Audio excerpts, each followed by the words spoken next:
दोस्तों इस वीडियो में हम लोग रस्किन बॉन्ड की एक कहानी डिस्कस करेंगे, time stops at Shamli.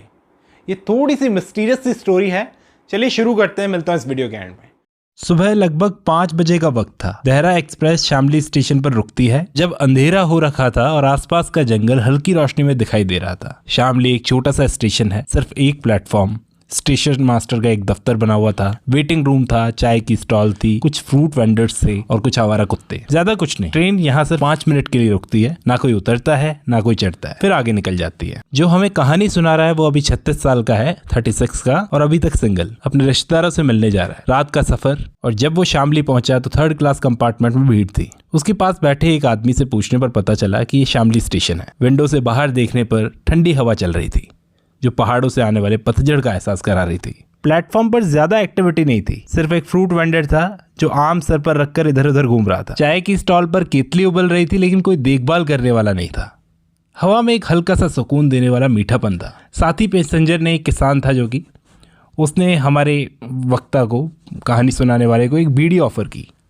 Train 5 minute से ज्यादा रुक चुकी थी लेकिन ना कोई उतरा ना कोई चढ़ा। गार्ड ने बताया कि अभी हम यहाँ पर इसलिए रुके हुए हैं क्योंकि आगे कोई ऑब्स्टिकल आ गया है, कम से कम आधा घंटा लगेगा। नरेटर ने भी सोचा कि अब आधा घंटा ट्रेन रुकी हुई है तो शामली देख ही लेते हैं, ट्रेन में बैठे रहने से तो बहुत ही बेहतर है। उसने अपना छोटा सूटकेस निकाला और प्लेटफॉर्म पर उतर गया। स्टेशन पर टिकट चेक करने वाला भी नहीं था, इसलिए सीधा स्टेशन से बाहर निकलकर शामली की तरफ चल दिया। स्टेशन के बाहर नीम के पेड़ के नीचे एक तांगा खड़ा था जिसमें एक लड़का बैठा था। आसपास कोई और इंसान नहीं था, सिर्फ एक धूल बड़ी सड़क जंगल की तरफ जा रही थी। नरेटर ने उस लड़के से शामली के बारे में पूछा तो उसने कहा, ये शामली है। लड़का किसी होटल के लिए सामान लाता था लेकिन उस दिन मैनेजर लेने नहीं आया था, इसलिए उसने नरेटर को होटल चलने के लिए ऑफर किया। होटल उस स्टेशन से लगभग 1 मील दूर था। नरेटर ने तांगा लिया और दोनों जने, वो लड़का और नरेटर, जंगल के रास्ते चल दिए। बातचीत में पता चला कि होटल का मैनेजर सतीश दयाल है जो अपने पिता की प्रॉपर्टी देख रहा है, क्योंकि ना एग्जाम पास कर सकता है वो, ना नौकरी उसको मिली। अब जंगल पतला होने लगा था। रास्ते में मंदिर, मस्जिद और एक छोटी सी दुकान दिखाई दी, कुछ दुकानें दिखाई दी। हवा में जली हुई चीनी की तेज खुशबू थी और दूर एक फैक्ट्री दिखाई दे रही थी। नरेटर समझ गया शायद यही शामली के होने का कारण था, मतलब यहाँ पर फैक्ट्री है, कोई फैक्ट्री की चिमनी है, यहाँ पर लोग काम करते हैं। गन्ना ले जाती हुई एक बैलगाड़ी दिखाई दी। आप समझ रहे हो, यहाँ पर चीनी बनती है, इसलिए चीनी की स्मेल आ रही थी उसे। रास्ते में खेतों से बीच होते हुए वो लोग होटल पहुंच गए। एक छोटा सफेद सा बंगलो, आंगन में बगीचा था, साइड में केले के पेड़ थे और पीछे अमरूद का बगीचा। लड़के ने बोला सब सो रहे हैं तो नरेटर बरामदे में बैठ गया। तांगे वाले ने सिर्फ 1 रुपया मांगा। कहने लगा कि मैं यहाँ पर अकेला तांगे वाला हूँ, अगर पैसे नहीं दोगे तो स्टेशन शाम को चल के वापस जाना पड़ेगा। नरेटर ने 1 रुपया दे दिया और शाम 6 बजे आने को कहा कि तुम शाम 6 बजे आ जाना, मुझे ले जाना। तांगे वाला चला। होटल का दरवाजा बंद था, कोई घंटी भी नहीं थी। होटल पुराना और सुनसान लग रहा था। बरामदे में पुरानी सी कुर्सियां थी और दरवाजे पर एक किसी जानवर का सर माउंटेड था। अजीब सा लग रहा था। नरेटर बेचैन था, इधर उधर चलने लगा, सोचने लगा कि शायद होटल खाली है, ये तांगे वाले ने उसके साथ मजाक किया है। उसे अपनी जल्दबाजी पर पछतावा होने लगा। सोचा कि अब मैनेजर से कैसे मिलूं, कोई बहाना सोचना पड़ेगा। वो सोच रहा था कि मैनेजर के मिलने पर बहाना बनाऊंगा कोई, कि किसी पुराने दोस्त को ढूंढने के लिए यहाँ पर आया है जो कभी यहाँ इस होटल में रहा था। तभी उसे बिल्डिंग की साइड में पानी की आवाज़ सुनाई दी। एक जवान आदमी वहाँ पर नहा रहा था। ये उससे मुलाकात करने गया। उसने अपना नाम दयाराम बताया, जो होटल में काम करता था। मैनेजर सो रहा था लेकिन दयाराम ने नरेटर के लिए कमरा अरेंज कर दिया। कमरा छोटा था, पुराना था, लेकिन ठीक था। दयाराम ने बताया कि सुबह 8 बजे ब्रेकफास्ट होता है, पर ज़रूरत हो तो अभी भी बना देंगे, क्योंकि दयाराम ही कुक था और वही सब कुछ देखता था। थोड़ी देर बाद उसने उदासी से कहा कि शामली में उसके लिए कोई औरत नहीं है। जब नरेटर ने पूछा कि फिर छोड़ क्यों नहीं देते इस जगह को, तो उसने कहा छोड़ दूंगा, ज़रूर छोड़ दूंगा। उसके चेहरे पर एक शक था। दयाराम वहाँ से चला गया। उसके जाने के बाद नरेटर ने नहाकर खुद को फ्रेश फील किया और खिड़की के पास बिस्तर पर बैठ गया। बाहर से बारिश की खुशबू वाली ठंडी हवा आ रही थी। पेड़ों के बीच में उसने एक लड़की को झूले पर झूलते हुए देखा। छोटी सी थी, अकेली झूल रही थी, गाना गा रही थी। नरेटर उसके पास गया। लड़की ने पूछा, कौन हो तुम? नरेटर ने मजाक में कहा, भूत। लड़की ने अपना नाम किरण बताया। उम्र लगभग 10 साल थी। फिर नरेटर उस लड़की को धीरे धीरे धक्का देने लगा झूले पर। लड़की ने आसपास के माहौल के बारे में जिक्र किया। कि हीरा जो बगीचा संभालता है वो लगभग 100 साल का है। दयाराम जो उसका बॉडीगार्ड है वो चुपके से किचन से उसके लिए अच्छी चीज़ें लाता है।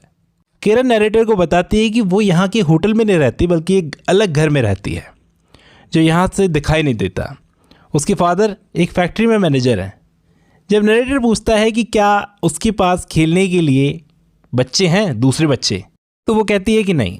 फिर वो होटल के लोगों के बारे में अपना ओपिनियन देती है कि मिस डीड्स जो हमेशा शराब पीने के बाद में फ़नी हो जाती है, मिस्टर लिन बहुत ही अजीब हैं, मिस्टर दयाल गुस्से वाले हैं, लेकिन मिसेस दयाल अच्छी हैं क्योंकि वो उसे फूल ले जाने देती है होटल से।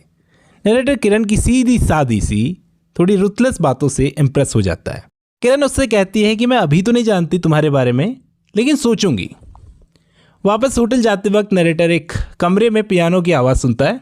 एक कमरे से वहाँ मिस्टर लिन बजा रहे होते हैं वो पियानो, जिनके चेहरे पर मंगोलियन फीचर्स थे।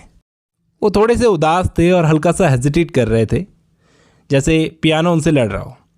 मिस्टर लिन बताते हैं कि ये पियानो किपलिंग की एक आंट का है और बहुत सालों से यूज़ नहीं हुआ।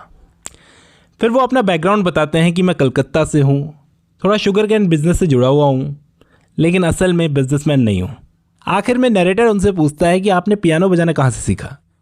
मिस्टर लिन ने बताया कि सिंगापुर में सीखा, एक फ्रेंच लेडी से जो चाहती थी कि वो आगे जाकर, मतलब मैं आगे जाकर कॉन्सर्ट पियानिस्ट बनूँ और यूरोप और अमेरिका के टूर करूँ। लेकिन ये सपना ही रह गया, अधूरा रह गया, क्योंकि जंग के दौरान हम लोग को सिंगापुर छोड़ना पड़ा और पियानो लेसन्स भी छोड़ने पड़े। जब नरेटर ने पूछा कि वो कलकत्ता क्यों आ गए, तो मिस्टर लिन ने बताया कि उसके फादर कलकत्ता में एक बिजनेसमैन हैं। अब मिस्टर लिन की बारी थी। उन्होंने नरेटर से पूछा यहाँ आने का कारण, लेकिन उससे पहले एक बेल की आवाज़ दोनों की बात काट देती है। मिस्टर लिन कहता है ब्रेकफास्ट का टाइम हो गया। पतला सा डार्क कॉम्प्लेक्शन वाला आदमी चश्मा लगाए घबराहट के साथ वहाँ पर आता है। ये मिस्टर दयाल होते हैं। वो नरेटर से कंफर्म करता है कि आपका स्टे यहीं का है रात का। तो नरेटर ने कहा हाँ, सिर्फ एक दिन रुकने का प्लान है। वो कुछ सोचता है। मिस्टर दयाल मैनेजर हैं यहाँ पर। मिस्टर दयाल एक रजिस्टर पर साइन करने के लिए उसे ले जाते हैं। नरेटर अपना नाम, मसूरी का एड्रेस, स्टे ड्यूरेशन लिखता है और प्रोफेशन में लिखता है कि मैं एक ऑथर हूँ। ठीक है। मिस्टर दयाल पूछते हैं कि क्या वो बिज़नेस के लिए आए हैं। नरेटर बताता है कि नहीं, वो अपने एक दोस्त मेजर रॉबर्ट से मिलने के लिए, मतलब उनके बारे में पता करने के लिए आए हैं, जो शामली में 3 साल पहले सुना था कि रहता था। मिस्टर दयाल कहते हैं कि ब्रेकफास्ट के बाद रजिस्टर चेक कर लेना, आपको शायद अपने दोस्त का एड्रेस मिल जाएगा यहीं पर। फिर वो लोग डाइनिंग रूम में जाते हैं, जो एक छोटा सा बोर्डिंग हाउस जैसा लगता था।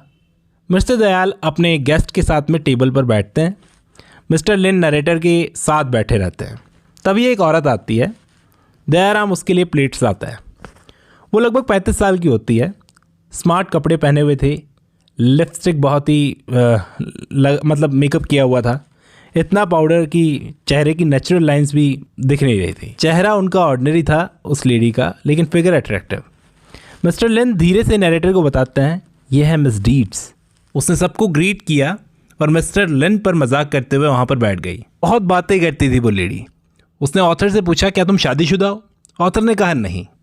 तो वो कहती है कितनी कमाल की बात है, इस रूम में कोई भी बैठा यहाँ पर शादीशुदा नहीं है। मैनेजर दयाल बोलते हैं कि मैं तो हूँ।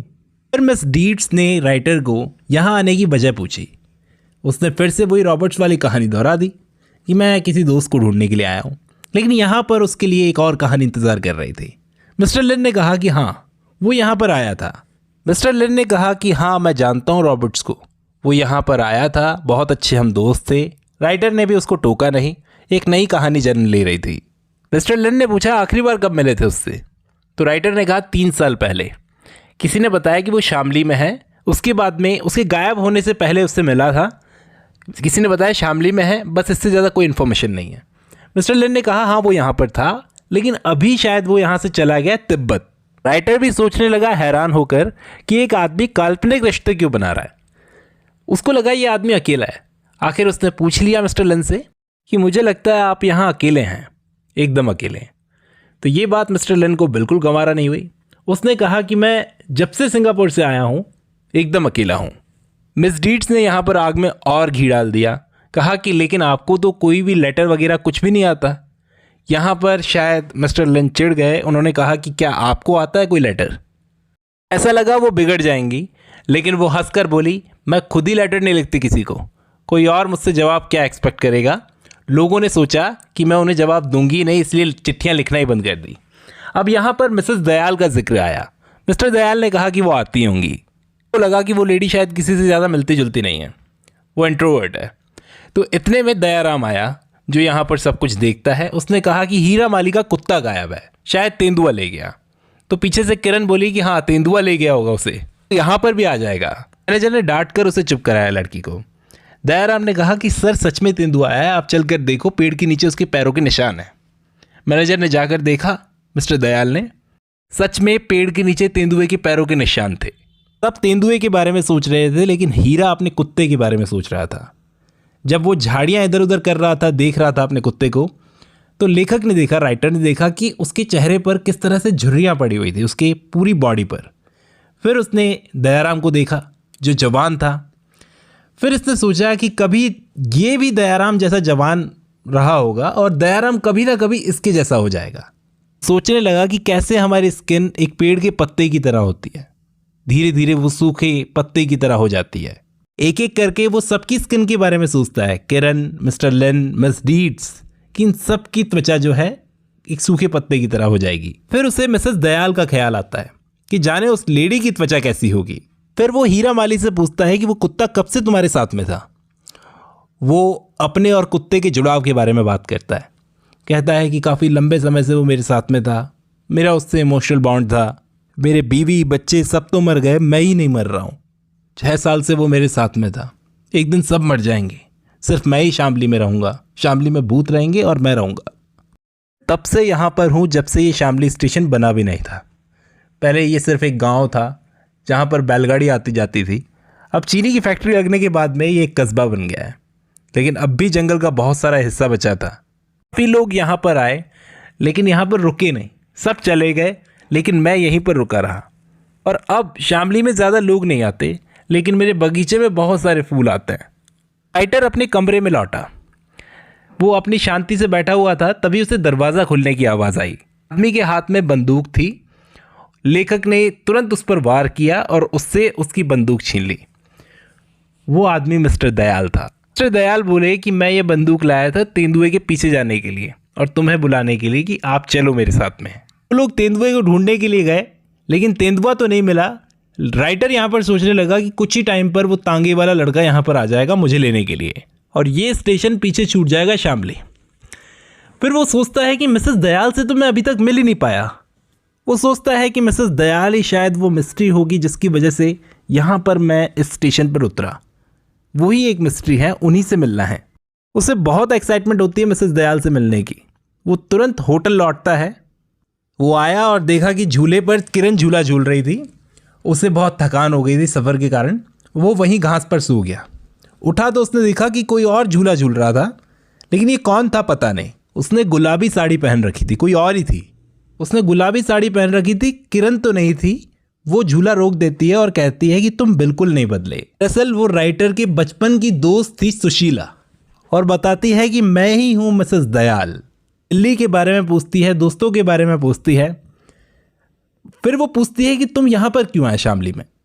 वो कहता है कि मुझे नहीं पता मैं क्यों उतर गया था, लेकिन अब समझ गया कि मैं क्यों उतर गया था। दोनों काफ़ी बातें करते हैं, लेकिन तभी तांगे की आवाज़ आती है। राइटर बोलता है कि मुझे लौटना होगा। सुशीला उसे रोकती है। वो एक रात के लिए और यहाँ पर रुक जाता है और तांगे वाले को कल सुबह आने के लिए कहता है। तांगे वाला मान जाता है, लेकिन कहता है कि कल सुबह अगर नहीं निकले तो यहाँ से जा नहीं पाओगे। पता नहीं क्यों इस जगह की हर चीज़ रहस्यमय थी, मिस्टीरियस थी। तांगे वाले की बातें भी। तांगे वाले से बात कर जब राइटर वहाँ पर पहुँचा तो उसने देखा कि सुशीला वहाँ पर नहीं थी। उसने बहुत ढूंढा, सुशीला उसे मिल गई। काफ़ी देर तक उन्होंने अपने पुराने बचपन की बातें की। बात करते करते राइटर के मन में सुशीला के लिए पुराना दबा हुआ प्यार जाग गया। राइटर उसे अगली सुबह अपने साथ चलने के लिए बोलता है कि मेरे साथ चलना कल सुबह, लेकिन वो मना कर देती है। कहती है इस फैसले से हर कोई दुखी रहेगा। सुशीला की बात पर बहुत गुस्सा आता है कि एक औरत कभी अपनी सुरक्षा के दायरे को लाग नहीं सकती। अंदर जाता है, होटल में देखता है सारे के सारे मिस्टीरियस।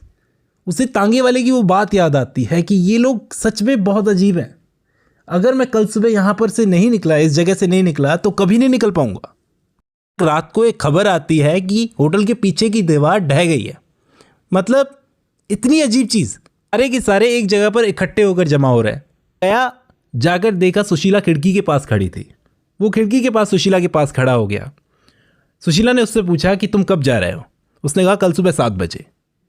कल सुबह जाने का टाइम हो गया। उसे किरण दिखी। किरण ने पूछा कहाँ जा रहे हो? उसने कहा कि मिस्टर रॉबर्ट्स को ढूंढने के लिए, इस दुनिया के आखिरी छोर तक, जहाँ तक जाना पड़े। तो किरण ने कहा मेजर रॉबर्ट्स नाम का कोई आदमी है ही नहीं। से काफ़ी देर तक बात करने के बाद में तांगे के आने की आवाज़ आने लगी। तांगे वाले ने आकर बोला कि आप काफ़ी देर रुक गए यहाँ, ये बचा हुआ होटल भी आज रात टूट जाएगा। तो किरण को गुड बाय करके वहाँ से आ गया। यहाँ पर स्टेशन पर वो सुशीला के आने का इंतज़ार करने लगा कि सुशीला आएगी। सुशीला ने कहा था कि मैं अगर आ जाऊँ तो तुम्हारे साथ में चलूँगी, ना आऊँ तो समझना नहीं चलूँगी। यहाँ पर राइटर ने सोचा कि अच्छा हुआ नहीं आई वो, अगर वो आ जाती तो मेरे लिए उसकी सुंदरता ख़त्म हो जाती। अब मेरे पास रॉबर्ट्स का एक बहाना है ताकि मैं दोबारा शामली में आ सकूं। और यहीं पर यह कहानी ख़त्म होती है दोस्तों। थोड़ी सी अजीब कहानी है, लेकिन यही है। आज की इस वीडियो में इतना ही।